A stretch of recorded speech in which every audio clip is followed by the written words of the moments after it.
Hello and happy Sunday to anybody who's on this live stream. Today we are reading chapter 3 of Alice's Adventures in Wonderland, and I'm going to go over the last of the questions that were on Google Classroom for chapters 1 through 3, including writing an ACE paragraph. For you guys, anyone who decides to tune in will basically have the ACE paragraph handed to them. It's mostly just so you guys can get the practice of writing an ACE paragraph independently. I will tell you or show you on my whiteboard what I would put for the ACE paragraph, but that's for later. For now, let's go ahead and jump into chapter 3 of Alice's Adventures in Wonderland. So this chapter is called A Caucus Race and a Long Tail. So keeps going up and down how many people are watching. Hopefully the people who wanted to hear the story are here and ready to listen. So, chapter 3. They were indeed a queer-looking party that assembled on the bank, the birds with draggled feathers, the animals with their fur clinging close to them, and all dripping wet, cross, and uncomfortable. The first question, of course, was how to get dry again. They had a consultation about this, and after a few minutes it seemed quite natural to Alice to find herself talking familiarly with them, as if she had known them all her life. Indeed, she had quite a long argument with the Lory, who at last turned sulky and would only say, "I am older than you and must know better." And this Alice would not allow, without knowing how old it was. And as the Lory positively refused to tell its age, there was no more to be said. At last the mouse, who seemed to be a person of some authority among them, called out, "Sit down, all of you, and listen to me. I'll soon make you dry enough." They all sat down at once, in a large ring, with the mouse in the middle. Alice kept her eyes anxiously fixed on it, for she felt sure she would catch a bad cold if she did not get dry very soon. "Ahem," said the mouse, with an important air. "Are you all ready? This is the driest thing I know. Silence all around, if you please." William the Conqueror, whose cause was favored by the Pope, was soon submitted to by the English, who wanted leaders, and had been of late much accustomed to usurpation and conquest. Edwin and Morcar, the Earls of Mercia and Northumbria. "Ugh," said the Lory with a shiver. "I beg your pardon," said the mouse, frowning, but very politely. "Did you speak?" "Not I," said the Lory hastily. "I thought you did," said the mouse. "I proceed. Edwin and Morcar, the Earls of Mercia and Northumbria, declared for him, and even Stigand, the patriotic Archbishop of Canterbury, found it advisable." "Found what?" said the duck. "Found it," the mouse replied, rather crossly. "Of course, you know what it means." "I know what it means well enough when I find a thing," said the duck. "It's generally a frog or a worm. The question is, what did the Archbishop find?" The mouse did not notice this question, but hurriedly went on. "Found it advisable to go with Edgar Atheling to meet William and offer him the crown. William's conduct at first was moderate, but the insolence of his Normans—" "How are you getting on now, my dear?" it continued, turning to Alice as it spoke. "As wet as ever," said Alice in a melancholy tone. "It doesn't seem to dry me at all." "In that case," said the dodo, solemnly rising to its feet, "I move that the meeting adjourn for the immediate adoption of more energetic remedies." "Speak English," said the eaglet. "I don't know the meaning of half those long words, and what's more, I don't believe you do either." And the eaglet bent down its head to hide a smile. Some of the other birds tittered audibly. "What I was going to say," said the dodo in an offended tone, "was that the best thing to get us dry would be a caucus race." "What is a caucus race?" said Alice, not that she much wanted to know. But the dodo paused, as if it had thought that somebody ought to speak, and no one else seemed inclined to say anything. Why, said the dodo, the best way to explain it is to do it. And as you might like to try the thing yourself some winter day, I will tell you how the dodo managed it. First, it marked out a race course in a sort of circle. The exact shape doesn't matter, it said. And then all the party were placed along the course, here and there. There was no 1, 2, 3, and away, but they began running when they liked and left off when they liked, so that it was not easy to know when the race was over. However, when they had been running half an hour or so, they were quite dry again, and the dodo suddenly called out, "The race is over," and they all crowded round it, panting and asking, "But who has won?" This question the dodo could not answer without a great deal of thought, and it sat for a long time with one finger pressed upon its forehead, the position in which you usually see Shakespeare in the pictures of him, while the rest waited in silence. At last the dodo said, "Everybody has won, and all must have prizes." "But who is to give the prizes?" quite a chorus of voices asked. "Why, she, of course," said the dodo, pointing to Alice with one finger, and the whole party at once crowded around her, calling out in a confused way, "Prizes! Prizes!" Alice had no idea what to do, and in despair she put her hand into her pocket and pulled out a box of comfits. Luckily, the salt water had not got into it, and handed them round as prizes. There was exactly one apiece all round. "But she must have a prize herself, you know," said the mouse. "Of course," the dodo replied very gravely. "What else have you got in your pocket?" he went on, turning to Alice. "Only a thimble," said Alice sadly. "Hand it over here," said the dodo. Then they all crowded round her once more, while the dodo solemnly presented the thimble, saying, "We beg your acceptance of this elegant thimble." And when it had finished this short speech, they all cheered. Alice thought the whole thing very absurd, but they all looked so grave that she did not dare to laugh, and, as she could not think of anything to say, she simply bowed and took the thimble, looking as solemn as she could.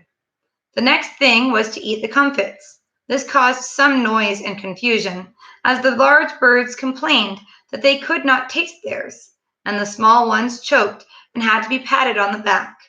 However, it was over at last, and they sat down again in a ring and begged the mouse to tell them something more. "You promised to tell me your history, you know," said Alice, "and why it is that you hate C and D," she added in a whisper, half afraid that it would be offended again.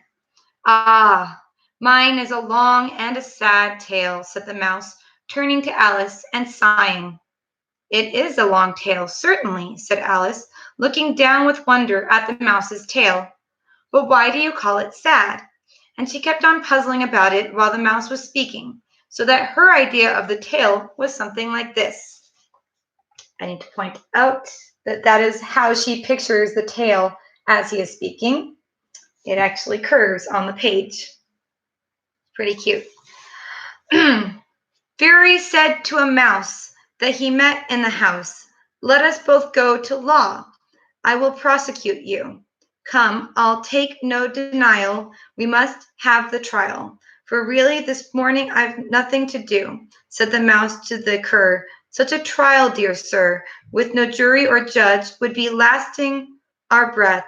"I'll be judge, I'll be jury," said cunning old Fury. "I'll try the whole cause and condemn you to death." And in case anyone was busy on another page, this is how it looks up here. So, "You are not attending," said the mouse to Alice severely. "What are you thinking of?" "I beg your pardon," said Alice very humbly. "You had got to the fifth bend, I think." "I had not," cried the mouse sharply and very angrily. "And not?" said Alice, always ready to make herself useful, and looking anxiously about her. Oh, do let me help to undo it. I shall do nothing of the sort, said the mouse, getting up and walking away. You insult me by talking such nonsense. I didn't mean it, pleaded poor Alice, but you're so easily offended, you know. The mouse only growled in reply. Please come back and finish your story, Alice called after it, and the others all joined in chorus. Yes, please do. But the mouse only shook its head impatiently and walked a little quicker. What a pity it wouldn't stay, sighed the Lory, as soon as it was quite out of sight. And an old crab took the opportunity of saying to her daughter, Ah, my dear, let this be a lesson to you, never to lose your temper. Hold your tongue, Ma, said the young crab, a little snappishly. You're enough to try the patience of an oyster. I wish I had our Dinah here. I know I do, said Alice aloud, addressing nobody in particular. She'd soon fetch it back. And who is Dinah, if I might venture to ask the question, said the Lory. Alice replied eagerly, for she was always ready to talk about her pet. Dinah's our cat, and she's such a capital one for catching mice, you can't think. And oh, I wish you could see her after the birds. Why, she'll eat a little bird as soon as look at it. This speech caused a remarkable sensation among the party. Some of the birds hurried off at once. One old magpie began wrapping itself up very carefully, remarking, I really must be getting home. The night air doesn't suit my throat. And a canary called out in a trembling voice to its children, Come away, my dears. It's high time you were all in bed. On various pretexts, they all moved off, and Alice was soon left alone. I wish I hadn't mentioned Dinah, she said to herself in a melancholy tone. Nobody seems to like her down here, and I'm sure she's the best cat in the world. Oh, my dear Dinah, I wonder if I shall ever see you any more. And here poor Alice began to cry again, for she felt very lonely and low-spirited. In a little while, however, she again heard a little pattering of footsteps in the distance, and she looked up eagerly, half hoping that the mouse had changed his mind and was coming back to finish his story. So that's chapter 3 of Alice in Wonderland. Go ahead and put in the chat what you think of this chapter. So this one's a little odd because it focuses a lot on them getting dry, and they do that by a caucus race, which is the first question on the paper for today. And then they listen to the mouse tell his story until he gets upset and leaves. Yes, it is an odd chapter, which is why I've written some questions about this weirdness. So the first question on the document for today is the dodo bird suggests a caucus race to dry off. How does it work and how does it end? So go ahead and put in the chat, what exactly was this caucus race that the dodo bird tried to get them to go on? What exactly did it, what exactly was it made of? How did it work? There's not much to this question. You don't have to explain it because there's not much to explain. It's not meant to make a lot of sense. But what exactly is the dodo bird's race? So Julia says the caucus race has a shape, doesn't matter what kind, as long as it is a loop. And everyone just goes on the track and starts running whenever they like. The race ends either when they've been running for about an hour and when the dodos stop, or everyone just stops when they like. Yes, that is all it is. And somehow at the end, the dodo just declares everyone's a winner. So maybe the dodo is actually the inventor of a participation trophy. Who knows? So yes, that is the answer for number 1. Number 2 asks, how would you describe the character of the mouse? Would you call him flat or round, dynamic or static? And just generally, how would you describe him? And you can read the book on the PDF, Tyler, or at the very end of all of this, you can rewatch this video and listen to the chapter from the beginning. That's the best part about these live streams, is that you can always go back and rewatch any part of it. So anyone want to share what they think of the mouse? How would you describe him? And is he flat or round, dynamic or static? So Julia says the mouse is static and flat. He stays stubborn and easy to offend and doesn't change his mind on anything. Yes, stubborn, yes. Depressed, Emmanuel says. I think, yeah, he's a little bit of a downer too. He's not had any moment with Alice where he's been cheerful or happy with her. Even though she's trying to lighten the mood, she does it terribly. But yes, he is a kind of sad character. It's okay. Don't worry. We're not being graded on spelling today. Anyone else want to say anything about the mouse character? Any other comments on the mouse before we move on to the ace paragraph? So for the ace paragraph, I actually have set up my personal whiteboard at home. And I have written the question here for you guys. I can't read this backwards, so give me a second so I can pull it up on my document. So many of Alice's interactions with the animals in Wonderland so far have been full of miscommunication. What is the significance of this frequent misunderstanding between Alice and the creatures? Why does Carol keep having Alice be confused by the animals and or offending them? So, and Tyler wanted to add mean and impatient. Do you mean impatient, Tyler? I can put the correct spelling of impatient if you want. Impatient. There you go. So I'm going to go ahead and I'm going to write what I would put for an ace paragraph. And at the very end of this live stream, I'm going to put this up so you guys can pause it and copy it if you're not really doing this to be necessarily intellectual, but you want the document to be complete because you're like me and everything has to be completed and perfect. So the best way to start is to take the question and to turn it into a statement. Now, if anyone has any suggestions for how they would start the answer portion, you can type it in the chat on the side. I'm going to start by saying the frequent miscommunication between Alice and the creatures signifies whatever we decide our answer is. So the frequent miscommunication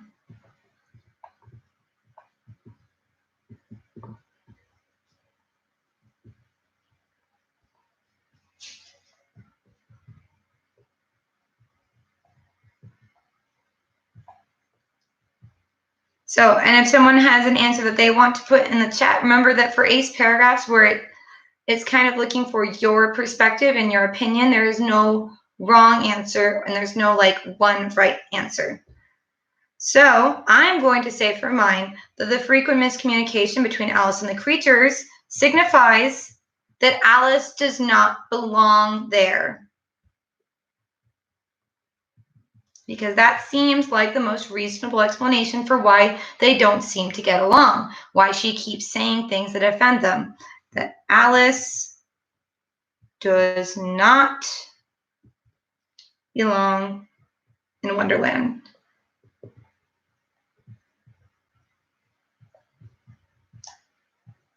So, all right, bye, Emmanuel. We're glad you could come by even for a little bit.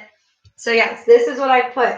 Just stating, the frequent miscommunication between Alice and the creatures signifies that Alice does not belong in Wonderland. Much like somebody who travels to another country and doesn't speak the language or understand the customs might offend the residents of that place. She is a foreigner in a strange land, and she doesn't understand the way they talk, the way they act, and rather than trying to understand their way, she kind of dismisses them as being irrational, impatient, they're being silly. She doesn't stop to think maybe I'm the one who is behaving oddly. The next step of an ace paragraph is, of course, the citation. And as we were reading, I was looking out for one part that I thought would be the best quote. And I thought that would come right before the mouse leaves. He says, "I shall do nothing of the sort," says the mouse, getting up and walking away. "You insult me by talking such nonsense. I didn't mean it," pleaded poor Alice, "but you're so easily offended, you know." That quote near the end of this chapter is kind of summing up all of the interactions she's having with all of these animals. The mouse is pointing out, you keep saying nonsense as it appears to us. You talk about things, you say nonsense. And if you look at a lot of the things she says, it is a lot of her not hearing that they're trying to be reasonable. Like when he said, I had not, as in N-O-T, and she took it as a knot in his tail, K-N-O-T. So those kinds of miscommunications are happening because she's being a little bit silly and not stopping to think about what they meant. So I'm going to write that quote right now. If anyone has anything they want to share for that question or what they would put that's different, if they found a better quote, you should write that in the chat while I'm copying this down real quick. Because I want to have a fully completed ACE paragraph at the end of this. Although I don't know that it's going to be readable for you guys because it might be backwards, but we can always mirror the image later. Okay. And for me, I'm putting page 46, but I know that for you guys, you might not have clear page numbers.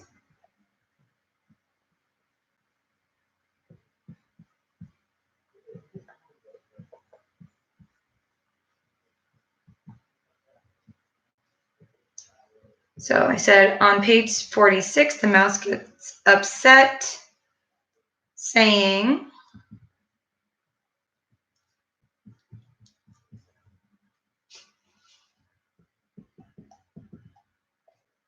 I'll do nothing of the sort. I'm going to leave out the middle part, and I'm actually going to use an ellipses. If you remember what an ellipses is, you should put it in the chat. So I'll do nothing of the sort, ellipses. You insult me.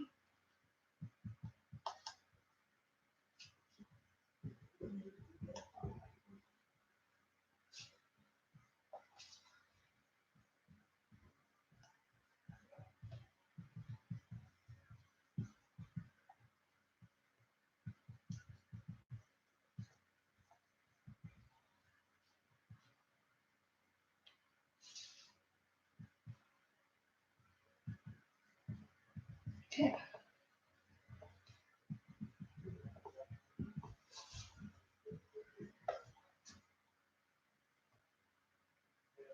Oops, that should be an ellipses as well. But you are so easily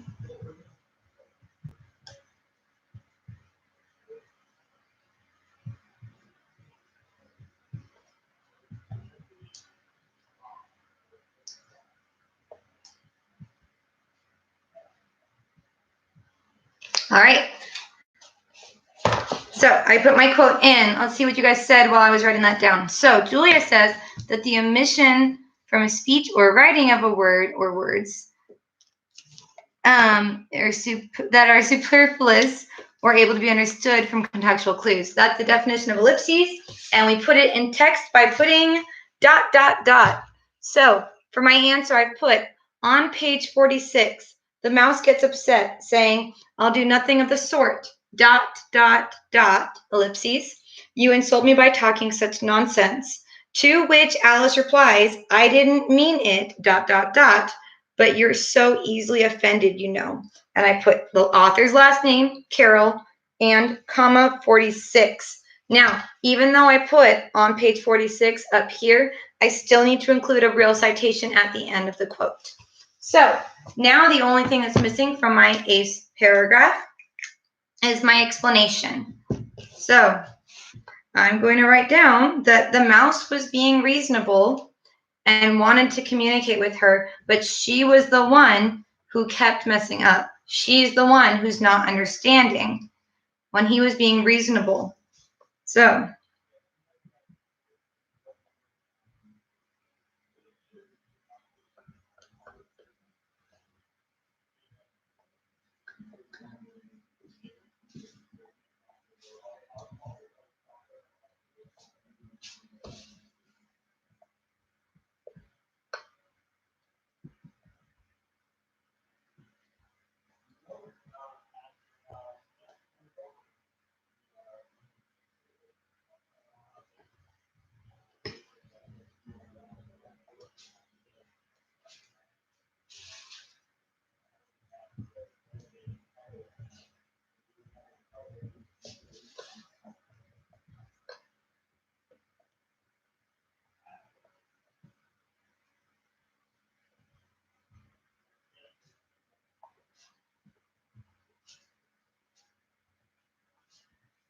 Okay, I've kind of summarized it up into one sentence because I know nobody likes super long ACE.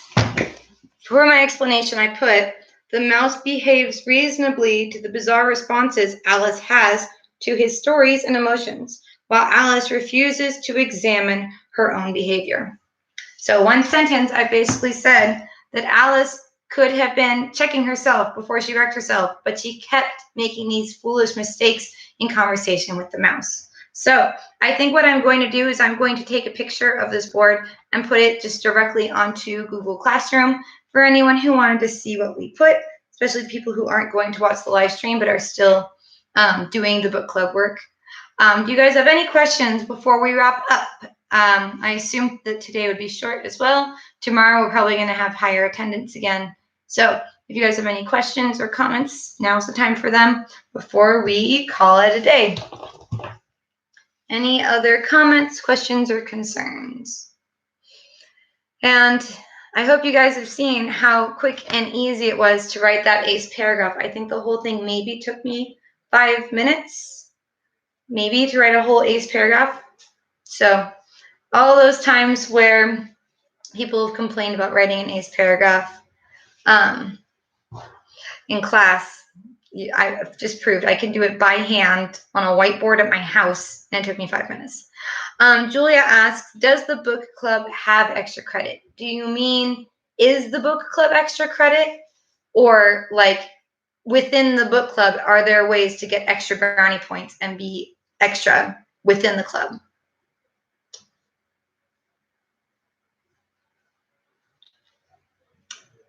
Yes, that wasn't a yes or no question, Julia. Extra credit for English class or extra credit for the book club? Pick one.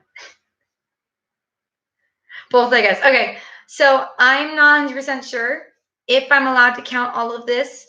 If the school will let me count book club participation as extra credit, I will try my hardest to include it. Like, I will argue that you guys are putting in an extra bunch of work for fun and that deserves to be rewarded. If they don't let me count it because not everyone has internet access, please understand that I'm just trying to be fair and equitable to everyone in your English classes. Now, in terms of extra credit within the book club and getting extra brownie points, I would say that reading the chapters ahead of time and then jumping on here and actually having the answers for all of them, like you've kind of been doing already, Julia, having the answers already down and sharing them in the live chat during the live streams is definitely like the equivalent of getting extra credit within the club, because there's a lot of people, in fact 4 of them who are currently watching, who are just here to watch. And I think that's just like being in class and sitting there and being a good student. But the people who are sharing correct answers in the live chat, those are the people who are raising their hand in class, and that's worth extra credit to me in my heart for you guys. So if there are no other questions or comments or anything, I think we're going to wrap this up early again. Tomorrow's might be longer. Chapter 4, we're going to finally get into the White Rabbit's house, and it is a longer chapter. I also realized that I have not been showing the pictures every time we're reading a chapter, and I don't know that the PDF that you guys are reading has all the pictures. So if you would like me to start taking pictures of the illustrations in my copy and posting them on Google Classroom in like a one post, just all the pictures, I can totally do that so that you guys have a chance to experience it the way it was supposed to be experienced, because these are a lot of the original illustrations for Alice. So if that's something you want, if you want me to take pictures of the illustrations and share them on Google Classroom, put it in the comments or in the chat so that I know that's something you're interested in. Or if you are all totally fine with just the words, then don't worry about it. But I think that's everything we need to say. So with that, I'm going to end the stream, and I hope you guys have a great rest of your Sunday. See you tomorrow for Chapter 4 of Alice in Wonderland. Bye.